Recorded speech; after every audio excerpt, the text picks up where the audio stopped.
Hey guys, it's Grant again, here to talk to you about some trees. Today we're going to talk about tree removal and why we might have to cut down a tree. That can be a real sensitive topic for some people because they may have a tree that's really valuable to them.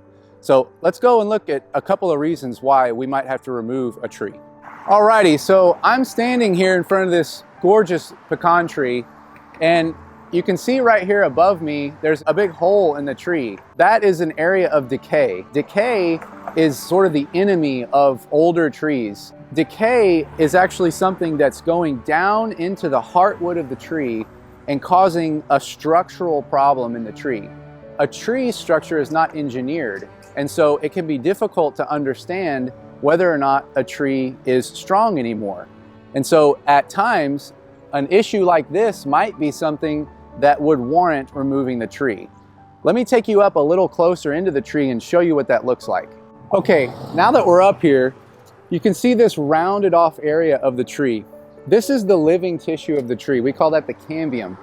And you can see that this tree is trying to compartmentalize this old wound, but it's just too big. The tree doesn't have the energy. And so little by little, this inner wood is beginning to rot. Just as if you left a piece of old firewood or an old log out on the lawn for several years, this wood is decaying. And that is beginning to compromise the structure of the tree. Just as if you had a bone density issue in your body, holding yourself up would become more and more difficult. So you can see that my hand goes in about up to my elbow. And by looking at this, I'm not entirely convinced the tree needs to come down today.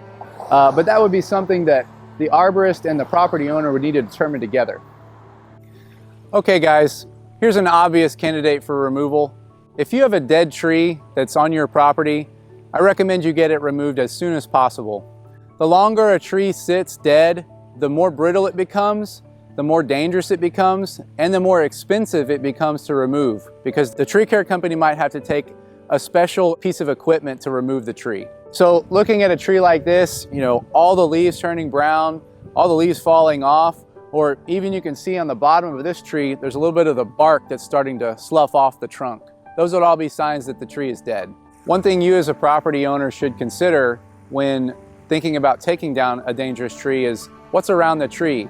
Are there any targets? Do people hang out in this area, sitting on benches, walking on sidewalks, or even playing at a playground?